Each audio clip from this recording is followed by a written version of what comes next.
مگر اے دوستو حسین سا کوئی نہیں۔ جیسا کہ آپ کو پتا ہے آج کے محفل پاک میں عظیم ثنا خانان رسول تشریف لائے ہوئے ہیں۔ میں ایک حدیث مبارکہ آپ کے سامنے پیش کر کے اجازت چاہتا ہوں۔ جناب شبیر نقشبندی صاحب پڑھ رہے تھے، اسی دوران عظیم مبلغ اسلام اہل سنت کی بڑی متحرک شخصیت جناب حضرت علامہ مولانا پیر ڈاکٹر محمد شفیع القادری صاحب، چیئرمین شاہ ہمدان ٹرسٹ گلزار قائد راولپنڈی، آپ اپنے احباب کے ساتھ تشریف لائے، ہم انہیں خوش آمدید کہتے ہیں۔ تھوڑی دیر کے بعد اسٹیج پر جلوہ گر ہوں گے۔ حدیث مبارکہ یہ ہے کہ سیدنا امام حسین علیہ السلام آپ مدینہ طیبہ اور عرب کے موسیٰ امیر زادوں کے ایک وفد کے ساتھ ملاقات فرما رہے تھے۔ عرب کے بڑے بڑے نامور لوگ آئے ہوئے تھے۔ اس دن امام حسین علیہ السلام نے سفید لباس زیب تن فرما رکھا تھا۔ آپ کا خادم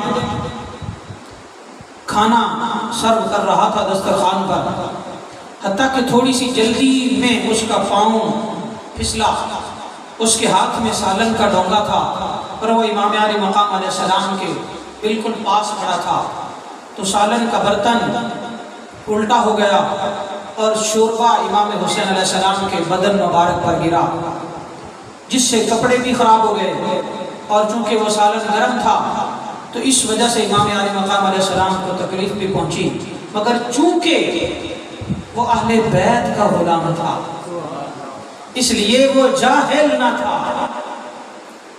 اہل بیت کے غلام قرآن و حدیث سے واقف ہوا کرتے ہیں۔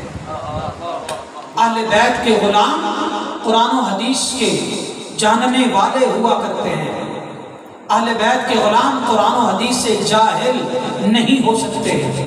یہ نقطہ بڑا خاص ہے، اس لیے مجھ سمیت ہم سب اہل بیت کے غلام ہیں الحمدللہ، مگر ہمیں قرآن و حدیث سے واقفیت کچھ زیادہ نہیں، جبکہ ہونا ضروری ہے۔ اور قرآن و حدیث سے واقفیت تب ہوتی ہے جب ہم صحیح العقیدہ اہل علم علماء کرام مشایخ اعظام اور صوفیاء کرام کے پاس بیٹھا کرتے ہیں، جب ان کا قرب حاصل کرتے ہیں، جب ان کے ساتھ مجلس نشست و برخاست ہوتی ہے، جب ان کی خدمت میں حاضر ہوا کرتے ہیں، تو تب ہمارے پاس علم آتا ہے۔ اب آپ اپنے آپ میں غور کریں کہ ہم میں سے کون کون کسی صحیح العقیدہ صاحب علم کے ساتھ جڑا ہوا ہے۔ اگر یہ کہا جائے کہ ہم سب جڑے ہوئے ہیں تو یہ خوش فہمی ہے۔ اس لیے خود بھی اور اپنی اولادوں کو بھی محبین اہل بیت علماء کے ساتھ جوڑ دو، ان سے ان کی دوستیاں کرواؤ، ان کے ساتھ ان کے تعلقات بنواؤ، ان کی خدمتوں میں وہ حاضر ہوا کریں، کبھی کبھار ان کی خدمت تحفے تحائف کی صورت میں کر دیا کرو۔ آپ دنیا کا تحفہ دیں گے، وہ آپ کو ایمان کا تحفہ دیں گے، آپ ختم ہو جانے والا تحفہ دیں گے، اور اہل علم علماء اور صوفیاء آپ کو وہ گفٹ دیں گے جو دونوں جہانوں میں کام آئے گا۔ یہ اہل علم اور محبین اہل بیت کے ساتھ تعلق کا فائدہ ہوتا ہے۔ لہذا جو غلام حسین تھا وہ بولا، اس نے قرآن کی آیت پڑھی وَالْكَاظِمِينَ الْغَيْظَ، جس کا ترجمہ یہ ہے کہ جو اللہ والے ہیں وہ غصے پر قابو پانے والے ہیں۔ ادھر غصہ آنے ہی والا ہوگا، میں یہ نہیں کہہ رہا کہ غصہ آ گیا تھا، ہوگا ممکن ہے۔ تو جب قرآن کی آیت سنی تو امام علی مقام کے چہرہ انور پر تبسم آیا، ایسا تھا جیسے 14ویں رات کا چاند کھل اٹھا ہے۔ اور امام علی مقام علیہ السلام کے رخ انور پر جب تبسم آیا، سمائل آئی، تو غلام کو تسلی ہو گئی کہ اب میں بچ گیا، اب میری بچت ہو گئی ہے۔ تو آگے امام علی مقام علیہ السلام نے ارشاد فرمایا وَالْعَافِينَ عَنِ النَّاسِ، اگر اللہ والے، اللہ کے پیارے غصہ پینے والے ہوتے ہیں نا تو میری طرف سے پیغام بھی سن لو، وہ اپنے گناہگاروں کو یا اپنے جن پر غصہ کرنا ہوتے ہیں ان سے عفو و درگزر بھی کرتے ہیں۔ وَالْعَافِينَ عَنِ النَّاسِ، یہ قرآن کی آیت ہے کہ وہ درگزر کرتے ہیں، غصے کی حالت میں سزا نہیں دیتے۔ تو جب امام علی مقام علیہ السلام کی طرف سے غلام نے یہ آیت کا دوسرا جزء سنا، دوسرا حصہ سنا، تو پھر سے تسلی ہو گئی کہ اب سزا سے بچ گیا۔ تو پھر اس نے آیت مبارکہ کا آخری جملہ پڑھا، واللہ یحب المحسنین، جو درگزر کرتے ہیں نا وہ احسان کرنے والے ہوتے ہیں، اور اللہ احسان کرنے والوں کو محبوب رکھتا ہے۔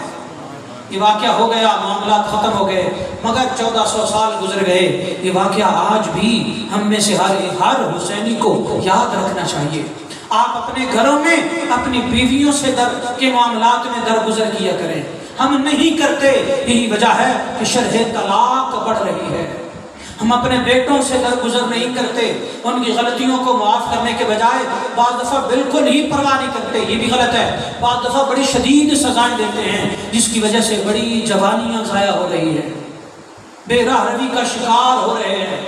ہم اپنے انڈر اپنے تحت کام کرنے والوں سے درگزر نہیں کرتے، یہی وجہ ہے کہ ہمارے بڑے بڑے نقصانات ہو رہے ہیں۔ ہم راہ چلتے ہوئے اگر کوئی ریس لگا کر ہماری گاڑی سے آگے چلا جائے، ہم ایکسیڈنٹ کر لینا تو گوارا کرتے ہیں، پر ہم درگزر نہیں کرتے۔ ہم یہ نہیں کہتے جانے دو جانے دو۔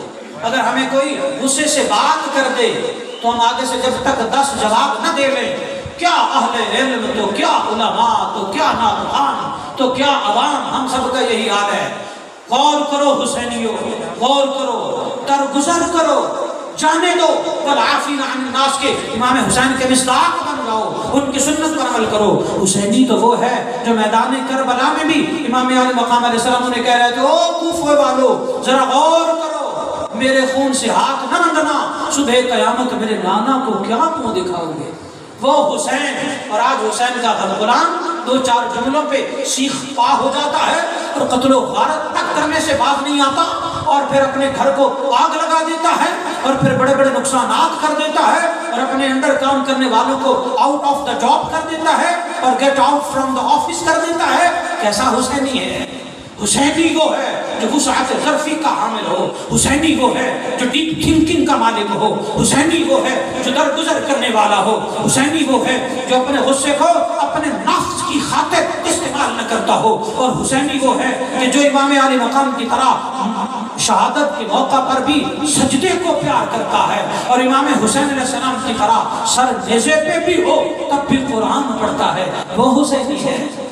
آئیے ہم عہد کریں اپنے دلوں میں کہ ہمیں حسینی بننا ہے۔ جو کردار ہے وہ تو یزیدی چل رہا ہے، پر ہمیں حسینی بننا ہے۔ آج کی محفل پاک کا یہی پیغام ہے۔ میں اس کے بعد اجازت چاہتا ہوں، چونکہ فلڈ آیا ہوا ہے، 3 کروڑ سے زیادہ مسلمان متاثر ہیں، اور لاکھوں کی تعداد میں جانور مر چکے ہیں، ہزاروں کی تعداد میں لوگ گھروں سے بے گھر ہو چکے ہیں، اور ہزاروں کی تعداد میں ہی لوگ شہید ہو چکے ہیں۔ تو اس لیے مجھے ایک ٹی وی چینل پر لائیو پروگرام کرنا ہے 11 سے 12 تک، تو میری ابھی تک یہی حاضری ہے، اسے قبول فرمائیے۔ اور اس کے بعد میں اجازت چاہوں گا، پھر جناب علامہ عظیم مفکر اسلام علامہ شفیع القادری صاحب خصوصی خطاب فرمائیں گے۔ قبلہ حضرت پیر آغا جی سرکار دامت برکاتہم العالیہ سجادہ نشین آستانہ عالیہ قادریہ اکھوڑی شریف اٹک، ان کی خصوصی دعا اور صدارت ہوگی۔ آپ تمامی احباب دیگر ثناخان احباب کو بھی سنیں گے، تو اللہ تعالیٰ آج کی محفل پاک قبول فرمائے اور ہمیں دونوں جہانوں میں اس کا اجر عظیم عطا فرمائے۔ تو اگلے ثناخان ہیں جناب محترم جناب سلطان محمود چشتی صاحب، آپ واہ کینٹ سے تشریف لائے ہیں، اپنی حاضری پیش کرتے ہیں اور آپ کے اور ہمارے ایمانوں کو جلا بخشتے ہیں۔